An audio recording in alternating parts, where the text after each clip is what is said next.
Welcome to Emily Johnson, the organizer of the Loblaws is Out of Control boycott that is kind of national news. It's a national movement, if you will. Emily, thank you very much for taking the time from your very busy schedule to come on here. Thank you. Of course, and thank you so much for having me. This might seem like a kind of lowball question, but I think it's one that we need to say just to get started. Why did you take it upon yourself to organize this boycott? Honestly, it started on Reddit. It was supposed to be just a joke, like a fun little meme sub. I had seen a post on the Ontario subreddit of a holiday planter, and it was like some sticks and some ribbon, and it was $85. And the original poster had said, Loblaws is out of control, holiday edition. And it just kind of, that was the smoking gun moment for me. I just thought, okay, perfect. I'm going to make a sub and we're just going to have a fun space to talk about crazy prices of groceries, nothing exciting. And when I was kind of running the community for a bit, we saw Loblaw announce that they were reducing their discount on expiring produce from 50% down to 30%. And we saw exponential growth, like almost 16,000 members, almost overnight. And so we saw a lot of natural conversations popping up about how we as consumers need to be doing more for Canadians across the country. And so Mhm. boycotts kind of naturally came up. So our team felt that it was our job to organize that. So you go from kind of I'm going to say it like trolling, baiting online, just general venting, what we all do online, right? We all, Yes. we all get online now. I can't. We've been doing it for years. I can't believe the price of blank. Yeah. And you kind of took it to the next level and said, okay, well, let's get this ball rolling and let's actually, as I say, vote worth our money Yep. is essentially what you're doing. Um, what's it? What do you take away from the fact that you go from like this kind of quirky, just angry online to now you're a national movement. I mean, East Coast to West Coast to the Mhm. North to here in the 905, people are gravitating towards this and saying, yeah, this is I'm on board. I want to do this. How do I add to this movement? What do you take away from that? It's just, it's been an absolutely wild journey for myself and for our team. All of this reach and all of this, gravitation toward the group has been entirely natural and organic. We haven't paid a cent on advertising, marketing, anything like that. It is exclusively through socials and word of mouth and that sort of thing. So it really indicates to me that Canadians are over it. Mhm. For lack of better term, they are very frustrated with this cost of living crisis that we have never seen before. And one of the only areas where I feel a lot of people feel they own, like, is the only area they have control over is the cost of their groceries, right? We can't, change the price of gas. We can't change the price of rent or the interest rates or anything like that, but we Mhm. can choose where we shop. And I mean, the question maybe it's because of the fact that they're largest, but why would you pick Loblaws? There's notoriously we know that there's three major conglomerates that control where we shop for groceries in this country. Why single out Loblaws this time? There's a few different kind of thoughts on why Loblaw specifically. We recognize they aren't the only problem. We always talk about kind of the big five grocers. So, Empire, which is Right. Sobeys. You've got, oh my goodness, you've got Walmart, you've got Costco. Everyone loves Costco though, as well as Metro. Hmm. And Loblaw does own the largest market share. They also operate in a lot of areas in the country where there are food deserts. So Loblaw or their subsidiaries are the only options available. I was also speaking with MP Adam Van Coverden, and we were talking about how shoppers are often located in more walkable or transit friendly areas of the country than, say, a Walmart or No Frills might be. Right. Well, I guess that's there's two questions that I want to come off of that statement, but we'll one at a time.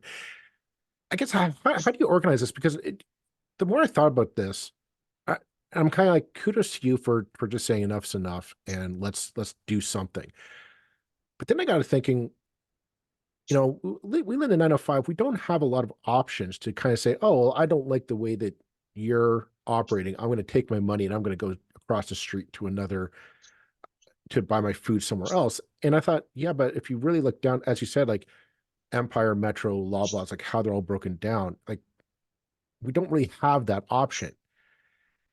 We take our money from basically one oligarch to another, Another, and yep. that's like, oh yeah, I'm going to show you how to, how to. And I wonder, like, how so logistically, like how do you make this boycott work?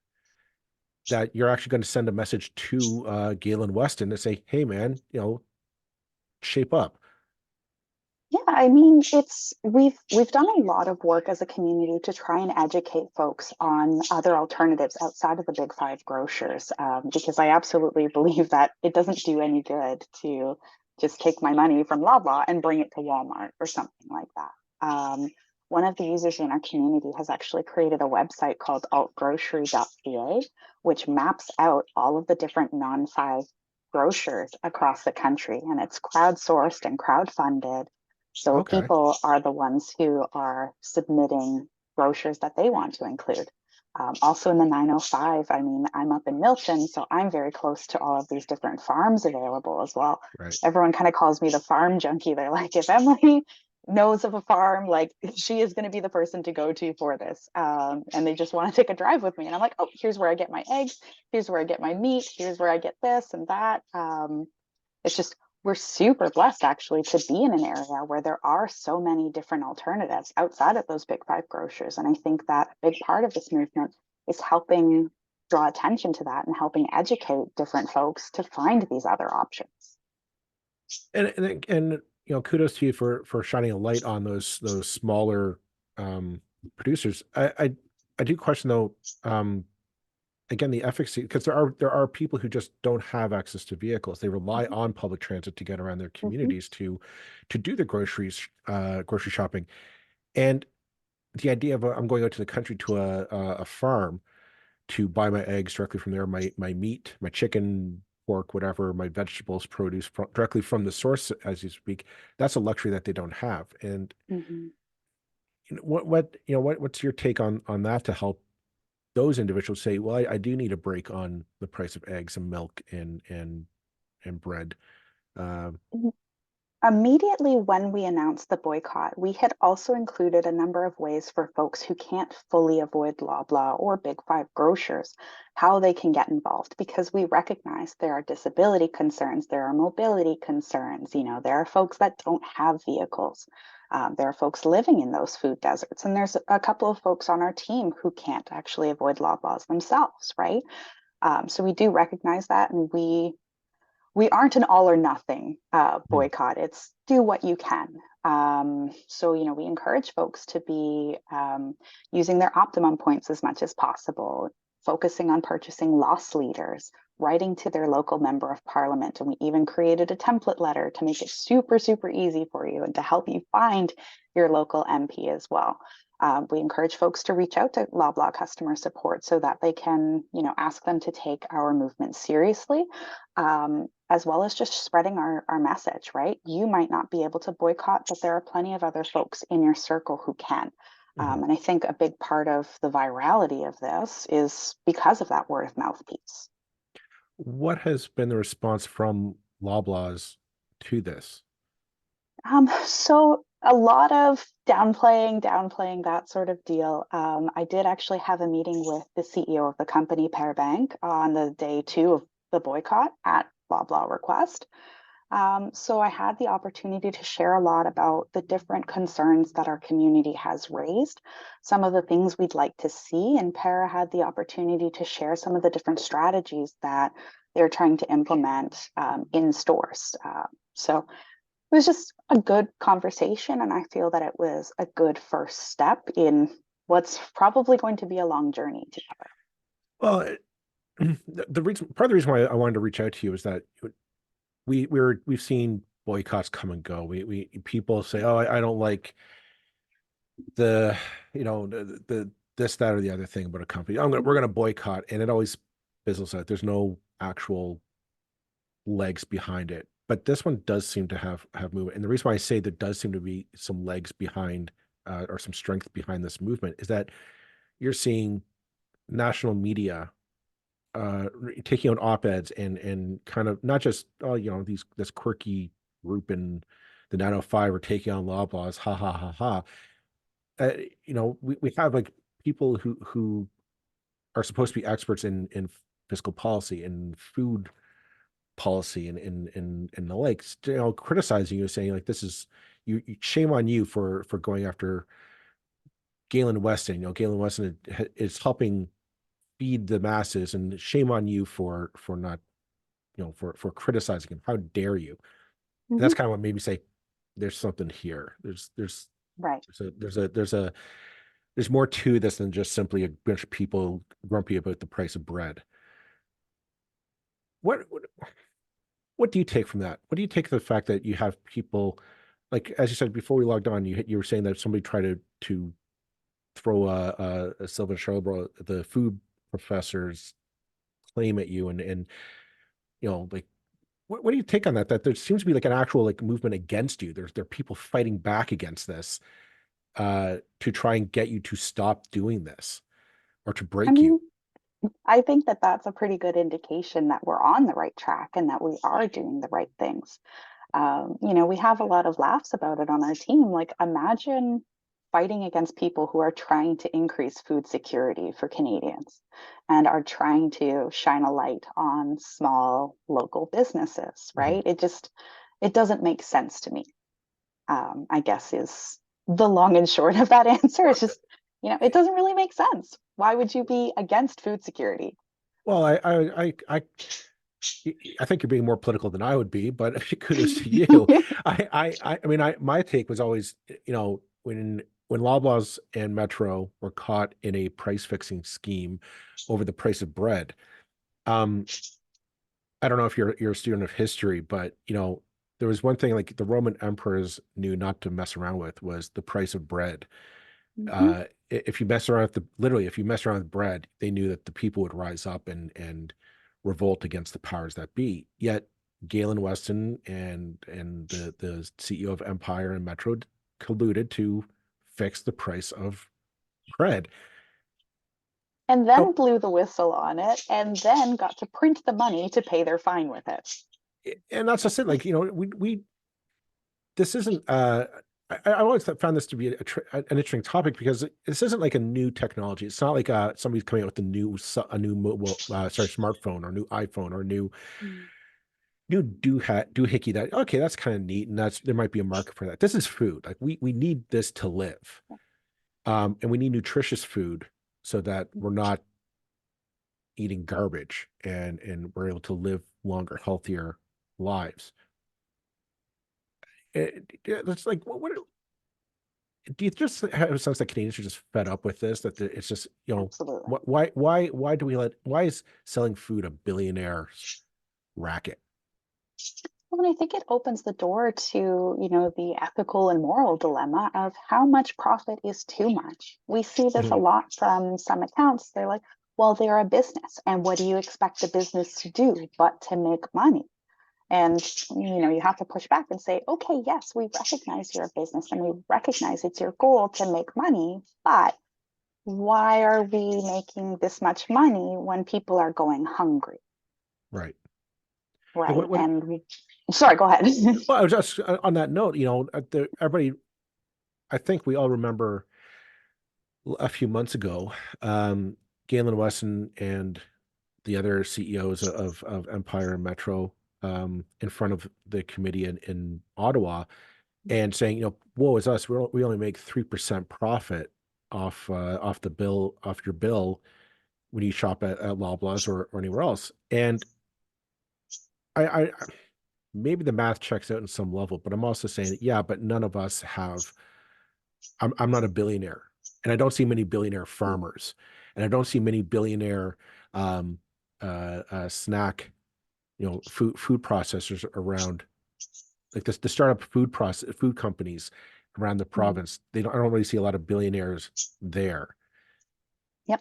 Do you just think like Canadians? I think Canadians are smarter than the powers that be give us credit for. That we kind of see through this as, yeah, you might make 3%, but that's an awfully big 3%. Well, not to mention that the 3% is on top of everything you've made to pay all of your bills, including, your $22 million salary Right. and all of the stock options and the ever increasing Absolutely. Yeah. dividends on your shares, right? So, Well, we've all seen you that know, image of there's the image floating around by I think it's the oh, Canadian the Retail Retail Count, Council of Canada. and Yeah, and it breaks down like how much your bill is, and only 3% profit, and there's like 10% wages and salaries. And I said, yeah, but that 10% is also the C-suite, like Galen Weston's salary is in that exactly. 10%. Then it also dawned on me then they said the 74% is the food manufacturing costs, right? Mhm. Those rotten cheese makers. And then it dawned on me, if you go into Loblaws, you're going to see a lot of President's Choice on the shelves. Exactly.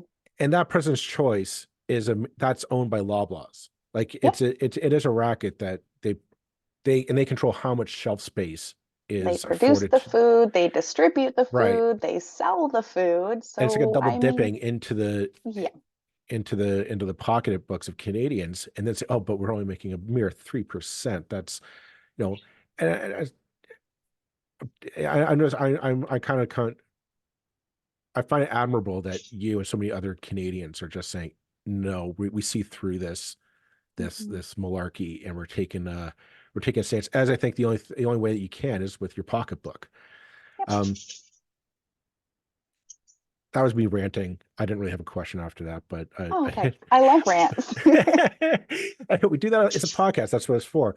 I, I Right? do I do want to ask though about you mentioned with Anna Van Couverden, your local MP in Yes. Milton. I want to know, have you, from the political side, when that we see so many people trying to make hay on the affordability crisis that we're facing in this country, I'm wondering, has any political party, politician, and I'm going to throw the cast net as wide as possible. It can be the mayor, the municipal councilors, provincial, federal, whatever have you, aspiring, not aspiring, whoever. Has anyone reached out to you and said, we want to be part of this? How can we help you, or can you keep us informed on what you're doing?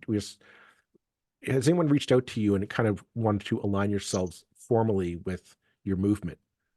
I wouldn't necessarily say they tried to align themselves with our movement.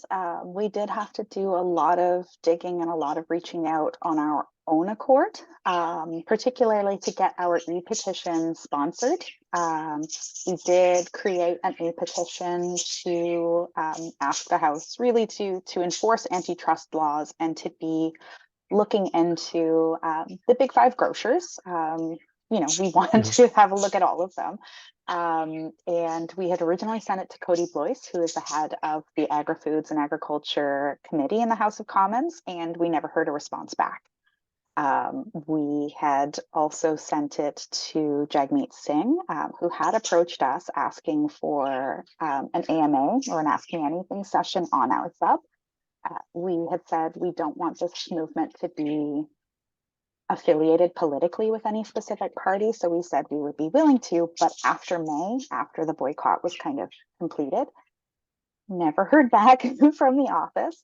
I sent the e-petition to him anyway, and didn't hear back. I sent follow-up emails, didn't hear back. So one of the members in our community had suggested Matthew Green from Hamilton Central would be supportive of our e-petition, and we actually did get his support on it. So that's currently circulating. So I just kind of found that interesting. I also love the commentary that, we're paid by the NDP or we're paid by the Liberals. And I kind of say, oh, thanks for thinking that we're really that well organized.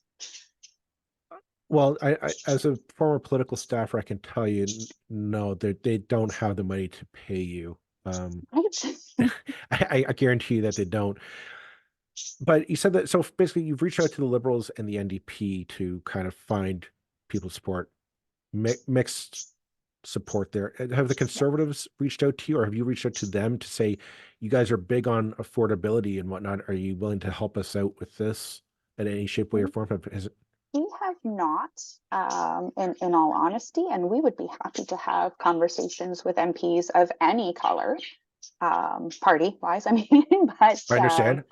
Red, blue, or just red, so blue, or we're orange. clear, we Red, don't blue, want or those orange. sound bites. Yes, Don't forget the Greens either, but we and the would be Greens, more of than course. happy to chat with anyone. Our community reflects a very diverse group of political opinions, as does our moderation team. We've got folks across the political spectrum, participating in this. And what we've seen a lot on our subreddit is responses from Conservative MPs pointing fingers and, really avoiding discussing the issue at hand, and simply blaming the federal Liberal Party for the Mhm. carbon tax. I think I saw a clip on Instagram the other day of an MPP asking for it if he's going to be doing anything about this boycott and taking steps to assist in increasing affordability for Ontarians. And again, just was talking about how it's the Liberal carbon tax. And I'm not saying that, pro or against carbon tax or anything like that, but I just find it interesting that everybody of a particular political affiliation is blaming the carbon tax. Well, I'll be transparent here. I believe if the carbon tax is eliminated, you're still not going to see the price of bread go down that much. But we'll wait and see. I would. So your protests are sure your boycott is planned to go for the month of May. What happens June 1st then? What are you doing then? Fun that you actually asked that question. We had just wrapped up a poll actually of our community, asking folks what we want to do June 1st, because we do try to include the community as much as possible in any of our actions. And folks have voted overwhelmingly in favor of extending this boycott indefinitely. So, I mean, we're going into barbecue season where, people are expecting to be breaking up the hamburgers and hot dogs and the potato salad for the No community more barbecue. Ziggies. Well, I mean but that's kind of what I'm bringing up. Like that can hurt the pocketbook for a food company of just not being able to put the food on the picnic table, if you will, when there's going to be Mhm. a lot of celebrating. That's what we Canadians do in the summers. We get out, we have barbecues, we invite the friends, the family, the neighborhood over, block parties, all that, and we have to buy that food from somewhere. Mhm. If this is going on indefinitely, I guess the next question is, are you looking to expand it? Are you looking to try and find a way to expand it to take on Empire Foods or Metro or Costco and Walmart, as you said? We've had a lot of discussion about that, and the short answer is we're not sure yet.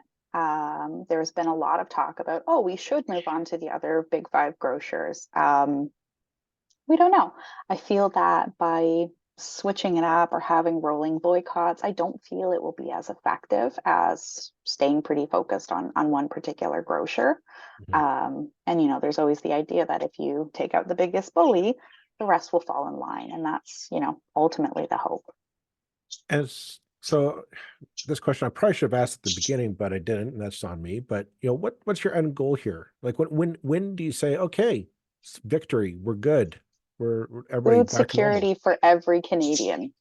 That's a pretty big claim, though. What can you like in your mind? What does that mean? What does that? The hope would be just that people are able to afford nutritious food, whatever that might look like for these different folks across the country, right? I had a great conversation with Parbank about this, and about various other issues that are impacting the grocers. I feel that this is a really great opportunity for Loblaw to turn this situation into an opportunity and use that entrepreneurial Mhm. mind and spirit, right? And to make these changes, make these, sweeping changes in the grocery industry as a whole to inspire others to keep up. He strikes me as a very competitive person, and is all for competing with these other grocers. And I think that he could be really well suited to to make these changes and to really, really challenge these other grocers to keep up. I applaud you for your ambition. I I'm don't want to also be. an idealist, so like take that I with a think you're, grain and of salt. you know what?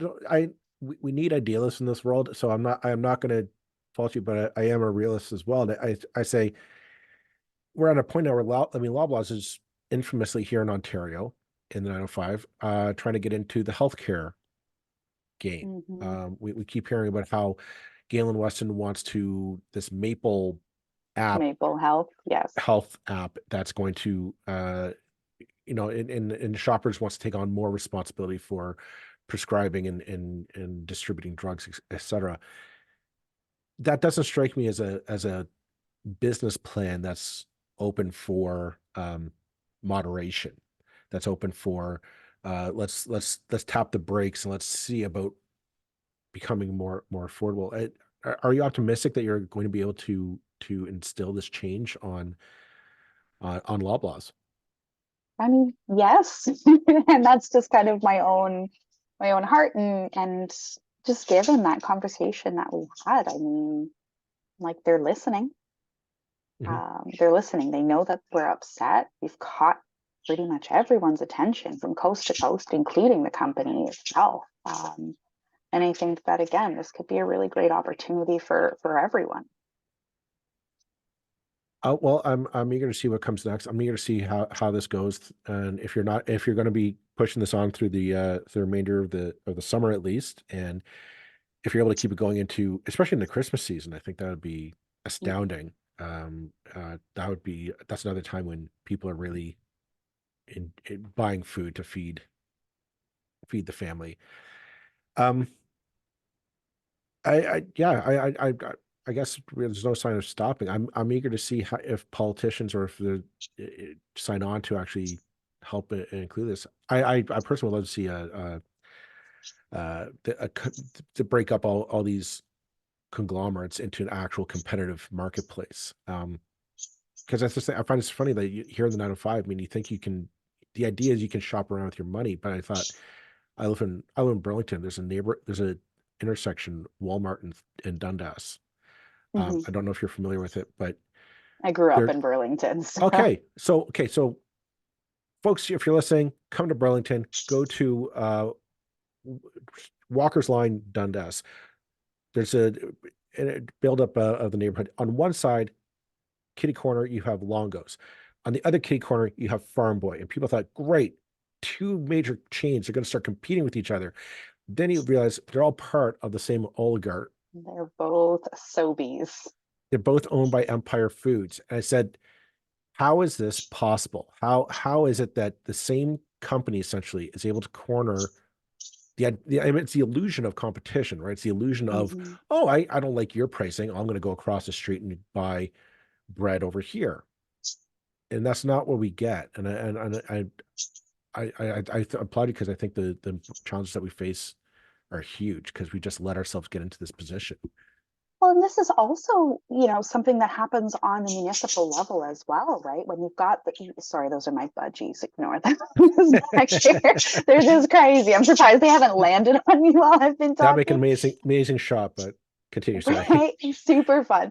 Yeah, so with the zoning issues, right? One of the biggest Absolutely. things that's stopping people from setting up shop right next to a Walmart or to a Metro to Farm Boy is that the municipality won't let you build it because you're right next door to another store or the zoning's not right. Mhm. And you have to spend the tens of thousands of dollars to submit your application to change the zoning for that, right? And so there's other roadblocks that isn't just, the store saying, oh, you can't build your store right next to mine to compete. So, I recognize the issue is very complex in a Well, lot of these areas. I'm glad you brought that up because there's again here in Burlington, and I'm beating a dead horse here, but my neighborhood, uh, the one of the major retailers is Fortina's, which is owned by Loblaws. Blah, blah.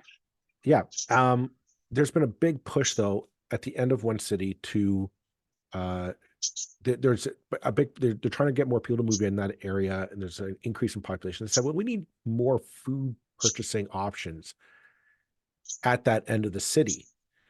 And the economic argument is no, there's not, because the idea is always, well, we need this gigantic big box store of another Loblaws, another Sobeys, another Metro, the one size fits all. But that's the only option that we have. And yeah, that doesn't serve, that economically does not serve that part of the city. But then I thought, what happened in the olden times when it was just, you could go in for a market and a small store and you buy, I just need some fresh apples, some fresh oranges, a quart of milk, some cheese, and some eggs for a recipe, right?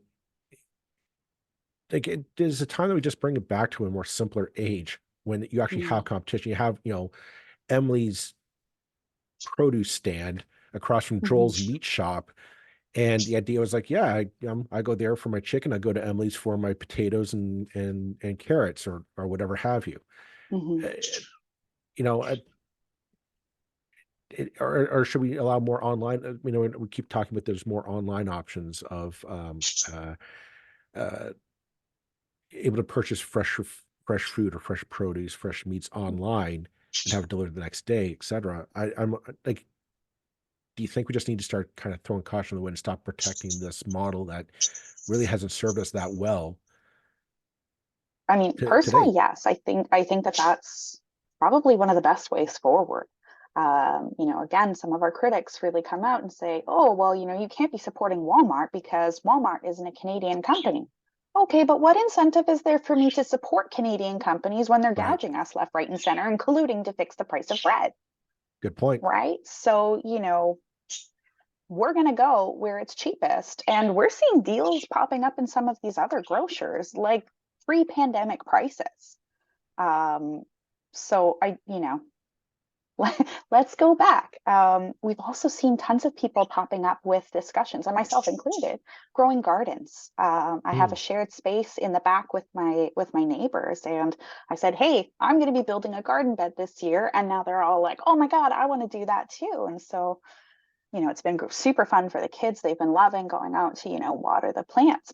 And obviously, growing gardens isn't going to completely absolve our need for grocery stores, but just, you know, working with your community to build gardens together and to, learn about food and to grow your food together and to collaborate. It's been a great opportunity for all of us to get to know each other better too. Yeah, and there's something about. I'm getting a little That was bit. my kind of ramble No, tangent. no, I hear what you're saying. I get it. I love food. I love making food. I love to cook. It's my Mm, hobby. It's my passion. In my free time, I love experimenting. Like right now, I've got chicken on the smoker, and that's what we're doing for mm. dinner tonight. So yeah, listeners, I hope your mouth is watering because mine is right now. But there's something about, like, food is supposed to be a communal activity, right? Like the idea Mhm, of us sharing a meal together is supposed to be, we lower our guard and we break bread together, and it's a mhm. meaningful act of community, right? Yeah, Strangers become friends over a shared meal. That's we have state dinners because the idea is like, no, enemies become friends because we break bread together. That is what it is in the purest, simplest form. of course. And I just find that, that we've kind of been this capitalist drive of, well, everybody's got to make a buck. I say, well, okay. I've always asked the question, okay, if Loblaws went under, if Empire went under, would it really be that bad because, like, they're the only ones who know how to sell food to hungry people? Like it can't be that hard of a job to sell food. I'm hungry. I got some bread. Do you want to buy it? Sure. Okay. Like that's what it comes down to. Like the idea, like we Mm, need Loblaws or we need Empire, we need Metro. And I'm more and more inclined to say, no, we don't. If they go under, mhm. somebody's going to figure out, okay, well, I can sell you some meat and some Right. potatoes and carrots and whatnot. And oh, I mean, Emily, there's backed by bees just up, Appleby line there, yeah, south of Dairy, right? And look at yeah. what they're doing. They've sourced all of these amazing local, small scale farmers' products and they Well, sell it there. that's a great. I mean, my wife and I, we tend to go out in the country. We like to. I'm not going to share because I'm greedy and I don't want anybody else to know about it. But there are a few Okay, places fair. that we've picked out that like, okay, we got, they have great deals on berries or produce. And it's always, Mhm. whatever's picked that day, there might be something different, but they have a good deal. Or we got a good deal on meat and we know that's fresh, local, cow, chicken, pork. It's not been shipped in from other countries. It's local. And I sat there and said, like, why is this so hard to wrap our heads around? Like that we need to go to this, push the cart down the aisle to get this, whatever the sale is. Mhm. Um, and again, it comes back to why I thought your movement caught my eye is that, okay, there seems to be something here of just people saying this model that we're in isn't working for us anymore. We need something different. I don't know what, but I think we're smart people. We can all figure it out together. Yeah. Um, well, I know I know you're a busy person. I know you said that you were a single mom, and that was another reason why I was like, I need to talk to you because I find that the concept of a single mom taking on the richest man in Canada is that's a story in itself of just Oh, like, yeah. well, I'll be honest, like it is a David and Goliath story. It's the underdog story, and I'm rooting for you. I hope Thank that you. I hope we see some change because we all need it. I don't think we're getting the best that we can get when it comes to our shopping options in this country. And I hope that you and your organizers at Loblaws is out of control can make a difference, or at least, I don't know, just rattle the cage a bit and see what happens. Well, I was going to say, I mean, if the goal is rattling the cage, we've already succeeded. And, to hear these stories of how people have been feeling less alone in their struggle and, have been connecting with family members or, Mhm. getting calls from their like 7-year-old mom saying, oh my God, I'm boycotting Loblaws with all my friends. Like that's been super, super cool for us as organizers to see. And I think that I mean, not to be like super, super bright eye, bright and blue sky thinker, but this is one of the most united, I think, movements we've seen since, COVID, really, Well, I don't want to across really the want to. political spectrum and Well, that's it. But then socioeconomic backgrounds. And I do find that there's a parallel here. You brought up COVID, and I do see like this really is, I think, every political background, your right, left, rich, poor, everyone kind of gets around the idea like, no, food is costing too much, and the people who are selling it to us don't need to be making as much money off of bread and milk and cheese as they are. Um, we've seen their outrageous prices, like the 40 or $50 for a Caesar salad at Loblaws, and saying, oh, it's travel costs. Like, no, it's not. It's just gouging. it's And just lettuce. it's just lettuce and sauce. Like I'm sorry, but it's not, it doesn't cost 50, 45 or $50. That's just outrageous and insane. And I was thinking like, I don't think I've ever seen a movement that actually is this nationwide. Like you actually do have a East Coast, Quebec, here in Ontario, the 905, Western Canada, and the North, all kind of trying to figure out a way of saying no, we're taking back control. And I didn't even see like everybody's going to say, oh, yeah, we saw that at the end of the pandemic. I said, no, not really. That we were still divided at the end of the pandemic. This we're united. We just say, no, this is $45 for a bowl of salad is too much. And so my hat goes off to you and your fellow organizers for just kind of putting this. And it's what gets me is that it's peaceful, it's effective clearly, and it's you're getting the message out there. I'm eager to see what happens next with you guys. So Me too. um, yeah, no, all the best to you. And I'll let you go because I know you got to get on with your day. But thank you very much, Emily, for taking the time to come on here. Of course. We will keep an eye and see what happens next with you folks in the Awesome. boycott. Well, thank you so much for your time.